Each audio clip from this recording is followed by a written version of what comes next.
on, y'all, man? It's Clyde away at Risk Taker Podcast, man. Today we got Bryte, man, a rap artist right out of Shreveport, Louisiana. Been around for a while, man. It's a lot of unhidden talent, man, right here, man. So we're going to step back and let him introduce himself, man, so y'all know further who he is. All right, it's Bryte, a.k.a. D. Bryte from back in the day.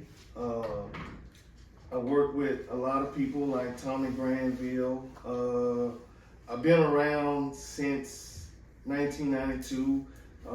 Friends with E-Law, you know, the DJ, the radio owner, and I've just been around, you know, for a while now. Man, look at, man, I mean, with this music thing, man, how long you been around with it, man? By how many years, man? Put some years on that, man. So put some years on. Now you gonna make me give some away here. I ain't trying to give it away. All right, well, hey. Okay, I'm gonna do it though. I'm gonna do it. I've been in music since I was 10. Yeah, man. I've been doing music since I was 10. So most of my inspirations are like old school dudes. Like Rakim is my greatest inspiration. Then you got Big Daddy Kane, Heavy D, KRS-One. You know, all them dudes back then, man. And then you can come up. I like NBA Youngboy. I like Yellow Beezy. I like, you know, Roddy Ricch. You know, Lil Baby. Whoever's got a hit song now. I mean, even Future. I'm on that. You know what I'm saying? Man, I'm just saying though, man. You skipping all over my boy Jay-Z, man. No, Come no, on, no, man. no. I skipped the list decade. now, I skipped the decade. I went straight from the bottom to the top. Yeah, you know what I'm saying? So let me go back to the middle. Biggie, Tupac, some of the greatest they ever do it. You know what I mean? Jay-Z is one of my favorites. You know what I'm saying? So I ain't saying that because I know you. That ain't it. Okay. I like Jay-Z. You know what I'm saying? So yeah, he's in there. So man, why do you think it's so hard to make it up out of Shreveport? You know what I'm saying? In the rap game, you know what I'm saying? Is it? I mean, what is it? You know, I'm not in the rap industry, but man, we always try to figure out, man, why is it so hard, man? Because we only seen a few made it out. And number one, no unity. People here, artists, producers, nobody unifies themselves, becomes one. Let me give you an example. If I'm strong enough to rap and get in there and people want me, and you got the gift of gab, any one of y'all, and you like, okay, this dude can rap, they want him. Instead of you letting me stick my foot in the door, holding the door, and you go and talk to the people and get me in, because once you get me in, I'm getting you in. I'm gonna let you broaden your horizons. Once you get in there, do whatever you want to do. I don't see that unity being, you know, I don't see people putting forth the effort to put that unity out there to help each other. You help me, I help you. We in here now. You know, we collaborate together. We got this. I don't see that. Man, do you think it's too many people have been burnt so many times, or some people they say that, hey, I'm gonna do this and do that, and then they run from their word and they don't follow what they said? Yeah, it's a lot of deception. You know what I mean, going on here. A lot of broken promises. You know what I'm saying? I'm gonna help you. I'm gonna do this for you, and they're not a man of their word. You know what I mean? You know, they're not holding strong to what you promised me. You know what I mean? So, and then a lot of people are brokenhearted after that happens. You know, get depressed by it, and don't have the courage to move forward after that happens. Right. You know, it just stabilize themselves and just stay like right there. You know what I mean? Right. And gotta have enough ability to move past whatever you just, you know, became a part of, or any issues you dealt with. I dealt with it growing up. You know what I mean? And I had some hard feelings about that. You know what I mean? So like right here in Shreveport, man. Well, like, what was your first performance at? What I mean? You want to know for real? Yeah. It was my first performance. My first performance was at the UAW Hall. Y'all know what that's at? The UAW Hall? On her? No, it was that was out there by GM somewhere. Okay, I know what it is at. I was at the UAW Hall, man. I can tell you who was on that show. Right. Hip hop. I don't know if y'all know hip hop. You remember hip hop?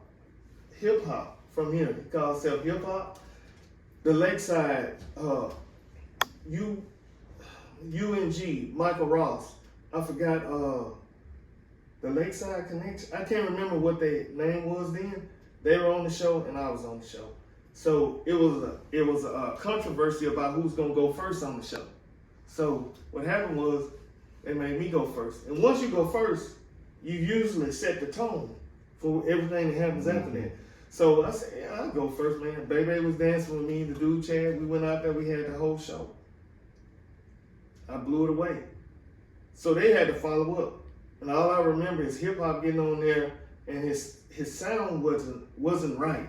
And after the sound went out, he walked across the stage and said, man, that fucked up my sound, man. He walking on stage saying this, you know what I mean? And the next thing you know, they got his sound right and he finished his performance. And then the next was Lakeside Connection. And all I remember, after they performed, they was out in the crowd fighting each other. So I don't know what happened after that. But everybody was like, man, you did so well. So you gotta be careful who you force to go first, because you might have to follow up behind them. You know what I mean? Right. Yeah. So check that, man. What inspired you to keep going though? Like when you first started the rap game, I heard you right now. You say, man, I'm still dipping and dabbing in it. I mean, what's that one thing inspire you to not like to be able to let it go? I got friends about y'all age, and as soon as I make a song, my own words, I get an inspiration from. When I make a song, I go, I'm sitting there, you know, because I don't have no music equipment, none. I make a song up, I lease the song, and then, I make the song up, lease the beat, then I go to the studio, record it, then I send it straight to the engineer and do it that way. I don't have a mic, I don't have nothing. So I just make a song like that, but I'm inspired by my own words, and my friends go, oh man, you still got it. So that gives me the empowerment to keep on going, you know what I mean? Right. The initiative, I just keep on going, you know what I mean? I get lackluster sometimes, I get tired of it, but most times I go, oh no, I got one. It just keep me going like that, yeah. So like, man, like a lot of artists, man, they didn't hit me up, they want to talk about it, about they songs that get played on the radio. Did y'all have that problem back in the days about getting your music played on the radio? Why is it so hard for our local radio stations to pretty much play our local music? You know what I'm saying? I mean, more so now, it's not as hard as it used to be back then. Cause you got the internet, you got all these media platforms right now. You got a plethora of highways or directions to go to get your music independently put out there. Back then, it was that game you had to play. Oh, you know such and such. Can you do it this way? And then when you go that way, you thinking you can just go and say, hey, I got a good song. Will you play it for me? That wasn't the way it goes. The way it goes is, I got a good song, and then they'll say it indirectly. Well, you got a good song, but what is that? You know what I mean? Then you're going, what do you mean, what is that? right. How you gonna help me help you get your song on? What he's saying, payola. You're gonna pay me to help you get it on. At that time, I wasn't understanding. But now, moving forward to where we at right now, that's all it ever was. You know what I mean? So do you agree with it now? Even I don't know, is it like that now? But do you agree with it that, hey, if I got a DJ, man, and I got a song I'm trying to get paid, I mean, he in a position, like a position of power. You feel that he should get, you know, get paid? I'm never gonna agree with it, but I would surrender to it. You know what I mean? Right. You have no other option. Right. If they coming at you like that, what else you gonna do to get on? I mean, besides independently put it out yourself. You know what I mean? I don't agree with payola, but that's reality. You know, when they come to you like, how else you gonna get on?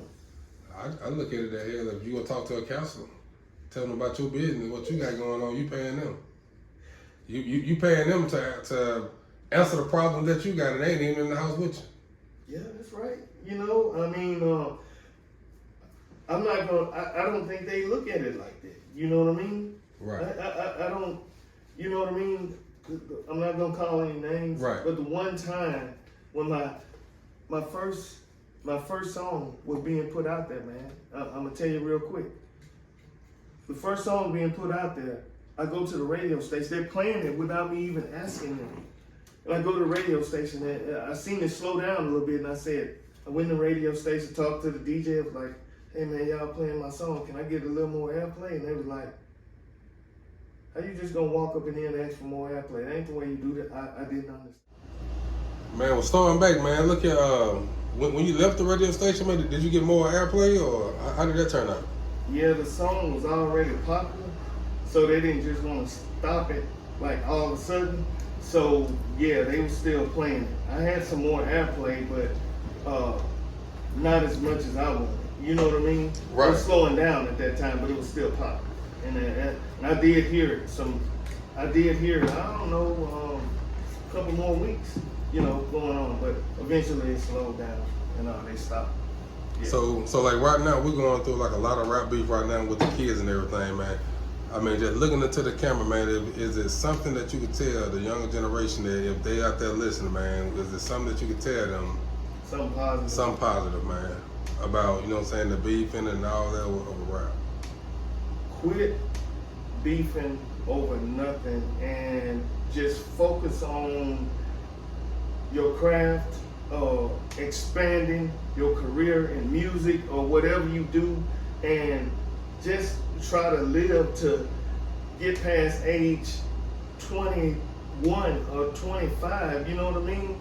Because, as your parents used to tell you back in the day, you used to go, mama, you old, dad, you old, and they say, son, you gotta get here. You know what I mean? So the reality of that now is hitting me now. You know what I mean? You had to go through a lot to get to where you at right now. You know what I mean? So these kids are young, man. 13, 18 doing all this killing, man. They don't even get to live life free away from their parents. They go straight from their parents, straight to jail, and straight from their parents, straight to the coffin. You know what I'm saying? I don't think it was designed that way. You know what I mean? So, just like the inspiration thing, is there anybody that inspired your craft in Shreveport? Like as you were growing up when you got in, did it? I know you said you had all the rappers, the stars and everything. It was only, I gotta give credit to this rapper, not here in Shreveport, but like I said when I first started, Rakim is the thing that kept me going. And let me tell you what my brother told me, so I'll tell you.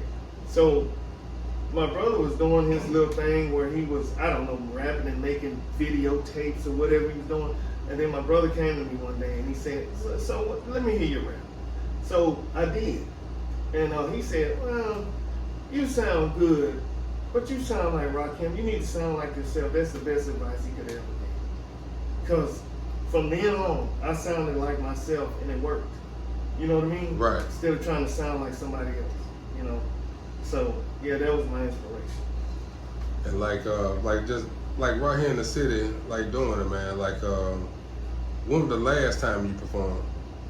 The UAW Hall? Well, the last time I performed was on the Alizé commercial. You know what I mean? Right. I made a song for Alizé Song Contest, and that was the last video I did. I think that's the one they showed me when they came over here, man, and I was like, man, look, I need to get with him. Yeah. Tony's pretty good at directing you and making the video, so that was the last performance I did. Yeah. Okay, so I mean, with the thing they did yesterday, you wasn't interested in getting in there to rap and get paid? I kind of avoid that sometimes, you know what I mean? It was already structured. The contestant, the spot was already filled. It was offered to me at the beginning, but I said I'm just gonna lay back and see what transpires from here. See if it's successful, or see if they need to do some restructuring or whatever. But I think it came out pretty good. So if they have it again, I might try it again. Man, hey, just a question, man, that I ask everybody on here. Is it any rapper in Shreveport you wouldn't mind doing a collab with, man? Honestly, man, I'm gonna tell you one that I really wanted to do a collab with way back in the day. That was KP. Put your hands on me. KP, man, KP had a different type flow, man. I was like, man, this dude pretty good. You know what I mean? Man, shout out to KP. Yeah, shout out to KP, man. Me and him don't never talk. We be in grocery store, we just look at each other, man. We just keep going. We ain't never talked or nothing, man. But I thought he was good, man. I did. Man, you know what they say, a quiet mouth gonna get fed, man. Right, man. You right, but you know, he was doing his own thing. He was in his own lane. You know what I mean? I was doing what I do, and then I had came up with a song, and I was like, man, KP, I just want to get. It was a song about Shreveport. I'm still gonna redo that song, and I said, man, KP will be perfect on this. So I wanted to get KP on it. Yeah.